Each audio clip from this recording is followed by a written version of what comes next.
So எல்லாருமே வந்து பாத்தீங்கன்னா ஒரு ஐடி ஜாப் வந்து போகணும் அப்படின்னு சொல்லி நினைக்கிறப்போ, இல்லைன்னா நீங்க ஒரு சிஎஸ்ஆர் ஐடி டிபார்ட்மெண்ட் வந்து இருக்கிறப்போ வந்து பாத்தீங்கன்னா நீங்க ஃபர்ஸ்ட் வந்து ஒரு ப்ரோக்ராமிங் லாங்குவேஜ் வந்து லேர்ன் பண்ணுவீங்க. இந்த மாதிரி வந்து ஒரு பேசிக்ஸ் எல்லாம் லேர்ன் பண்ணிட்டு ஒரு அட்வான்ஸா வந்து போறப்போ வந்து பாத்தீங்கன்னா ஃப்ரேம் ஒர்க்ஸ் அப்படிங்கறத நீங்க வந்து கேள்விப்படுவீங்க. சோ இந்த மாதிரி வந்து பாக்குறப்போ திடீர்னு என்ன இது ஃப்ரேம் ஒர்க்ஸ், இது எதுக்கு அப்படின்னு சொல்லிட்டு ஏதாவது ஒரு நிறைய டவுட்லாம் வரும். சோ அந்த மாதிரி வந்து பாத்தீங்கன்னா ஃப்ரேம் ஒர்க்ஸ்னா என்ன, அதை வந்து எதுக்காக வந்து யூஸ் பண்றாங்க, அதே மாதிரி வந்து ஒரு வெப் அப்ளிகேஷன் எல்லாமே எதுக்கு வந்து ஃப்ரேம் ஒர்க்ஸ் எல்லாமே யூஸ் பண்றாங்க, சில டாப் ஃப்ரேம் ஒர்க்ஸ் பேக் எண்ட்ல யூஸ் பண்ற வெப் அப்ளிகேஷன் ஃப்ரேம் ஒர்க்ஸ் எல்லாமே என்ன அப்படிங்கறத இந்த வீடியோல பார்ப்போம். இந்த இன்ஃபர்மேஷன் எல்லாமே உங்களுக்கு தெரியணும்னா இந்த வீடியோவை கடைசி வரை பாருங்க.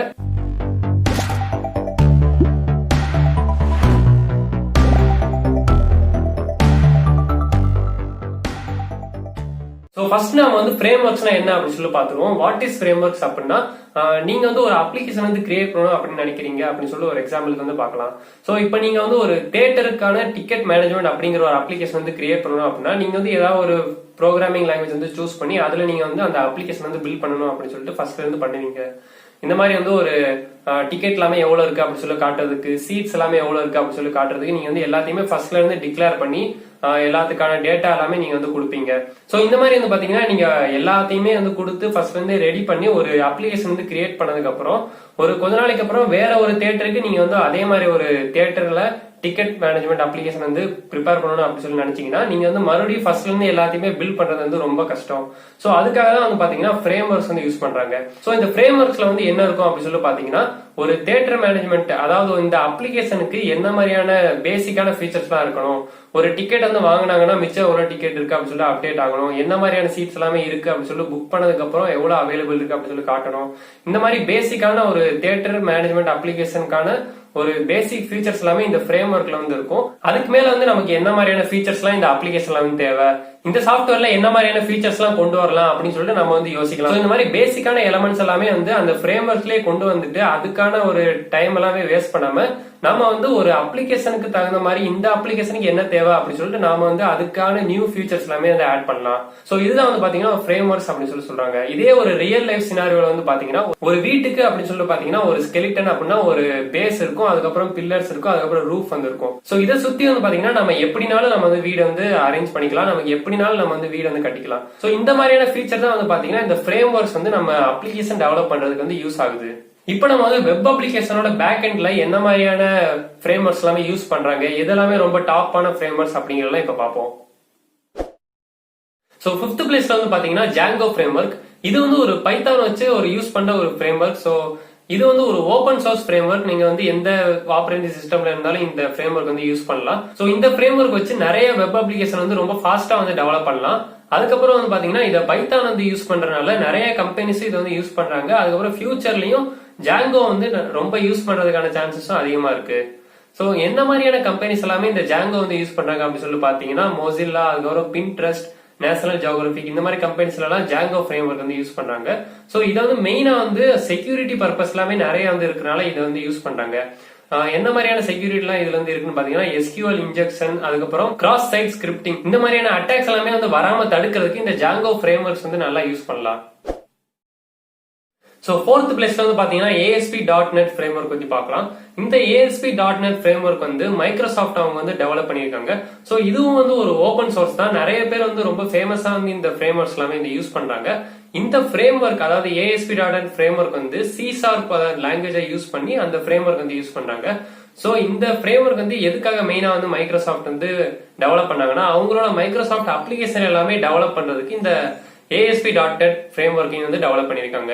இதுல வந்து நிறைய அட்வான்டேஜஸ் இருக்கு. என்ன மாதிரின்னு பாத்தீங்கன்னா இதுல வந்து ரெகுலரான பெர்ஃபார்மன்ஸ் அப்டேட் எல்லாமே வந்து அவங்க மைக்ரோசாஃப்ட் பண்றாங்க. அதுக்கப்புறம் நிறைய நியூ API எல்லாமே அவங்க வந்து ஆட் பண்றாங்க. சோ இதனாலேயே வந்து இது ஒரு டாப் ஃப்ரேம்வொர்க் வந்து இருக்கு. சோ இது வந்து மித்த எந்த கம்பெனி எல்லாம் யூஸ் பண்றாங்க அப்படின்னு சொல்லி பாத்தீங்கன்னா ஸ்டாக் ஓவர்ஃப்ளோ, அதுக்கப்புறம் கெட்டி இமேஜஸ், இந்த மாதிரி கம்பெனி எல்லாம் இந்த ASP.NET ஃப்ரேம்வொர்க் வந்து யூஸ் பண்றாங்க. சோ நெக்ஸ்ட் வந்து பாத்தீங்கன்னா ஸ்பிரிங் வெப் MVC.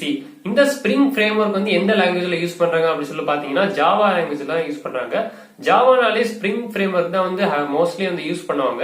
சோ இந்த ஸ்பிரிங் வெப் MVCல MVCனா மாடியூல் வியூ கண்ட்ரோல் அப்படின்னு சொல்லி சொல்றாங்க. இந்த மாடியூல் வியூ கண்ட்ரோல் வந்து எதுக்குன்னா ஸ்பெசிபிக்கா வெப் டெவலப்மெண்ட்காகவே வந்து இந்த மாடியூல் வியூ கண்ட்ரோல் வந்து டெவலப் பண்ணிருக்காங்க இந்த ஸ்பிரிங் வெப் MVCல.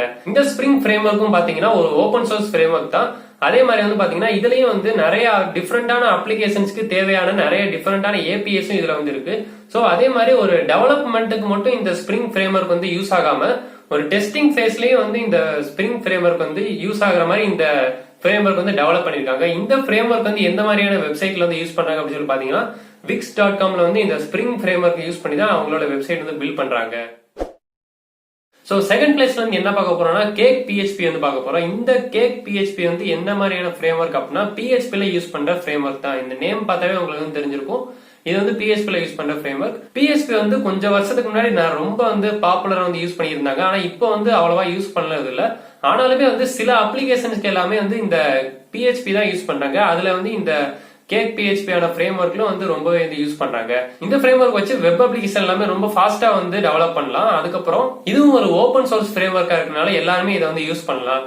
இது வந்து நிறைய அட்வான்டேஜஸ் இருக்கு. என்ன மாதிரி அப்படின்னு சொல்லி பாத்தீங்கன்னா நீங்க வந்து இந்த ஃப்ரேம்வொர்க் வந்து யூஸ் பண்றப்ப ஒரு அப்ளிகேஷனோட புரோட்டோடைப்பை ரொம்பவே ஃபாஸ்டா வந்து டெவலப் பண்ணிடலாம். அப்புறம் இதுல என்ன மாதிரியான அட்வான்டேஜஸ் எல்லாம் இருக்குன்னா நம்ம கிரியேட் பண்ற அப்ளிகேஷன்ல டிரான்ஸ்லேட்டர்ஸ் எல்லாமே வந்து ஈஸியா இம்ப்ளிமெண்ட் பண்ணலாம். அது போக நம்ம இன்புட்லயும் நல்லா வேலிடேட்டும் பண்ணலாம் அப்படின்னு சொல்றாங்க. அதுக்கப்புறம் செக்யூரிட்டில என்ன மாதிரியான அட்வான்டேஜஸ் எல்லாம் இருக்கு அப்படின்னு சொல்லி பாத்தீங்கன்னா SQL இன்ஜெக்ஷன், அதுக்கப்புறம் டேட்டா டேம்பரிங் இந்த மாதிரியான அட்டாக் எல்லாமே நடக்காம இந்த ஃப்ரேம்வொர்க் வந்து யூஸ் பண்றதுனால நல்லா ப்ரொடெக்டிவா வந்து இருக்கும். சோ ஃபர்ஸ்ட் பிளேஸ்ல என்ன ஃப்ரேம்வொர்க் இருக்கு அப்படின்னு சொல்லி பாத்தீங்கன்னா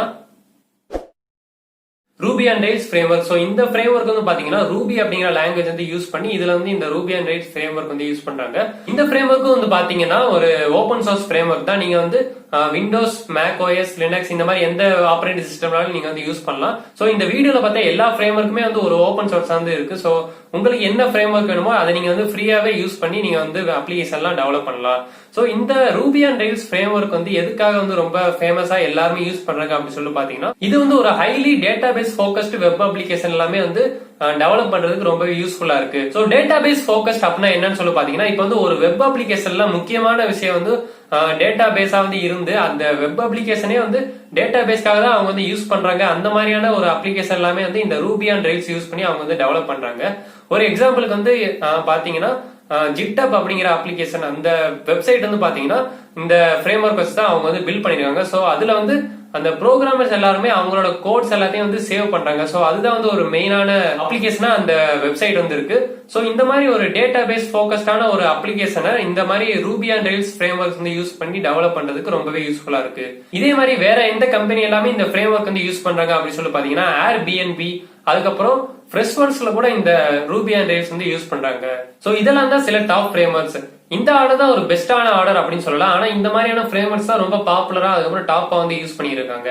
சோ இந்த மாதிரி உங்களுக்கு வந்து ஃப்ரேம்வொர்க்னா என்ன அப்படின்னு சொல்லிட்டு ஐடியாவே இல்லாம இருந்து இப்ப இந்த வீடியோ பார்த்து உங்களுக்கு வந்து ஒரு நல்ல ஒரு ஐடியா அதுக்கப்புறம் உங்களுக்கு நல்லா புரிஞ்சுச்சுன்னா இந்த வீடியோவை கண்டிப்பா லைக் பண்ணுங்க. அதுக்கப்புறம் இன்னும் உங்களுக்கு ஃப்ரேம்வொர்க்னா ஏதாவது ஒரு டவுட் இருந்தா கண்டிப்பா கீழே கமெண்ட் பண்ணுங்க.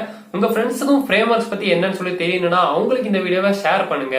மறக்காம இதே மாதிரி நிறைய வீடியோ பாக்குறதுக்கு கீழே இருக்க சப்ஸ்கிரைப் பண்ணுங்க பிரஸ் பண்ணிருங்க. பக்கத்துல இருக்க பெல் ஐக்கானையும் பிரஸ் பண்ணிருங்க. இம்பார்ட்டன்டான ஜாப் அப்டேட்ஸ் எல்லாமே உங்களுக்கு தெரியணும்னா எங்களோட இன்ஸ்டாகிராம் அதுக்கப்புறம் டெலிகிராம் சேனலையும் ஃபாலோ பண்ணுங்க.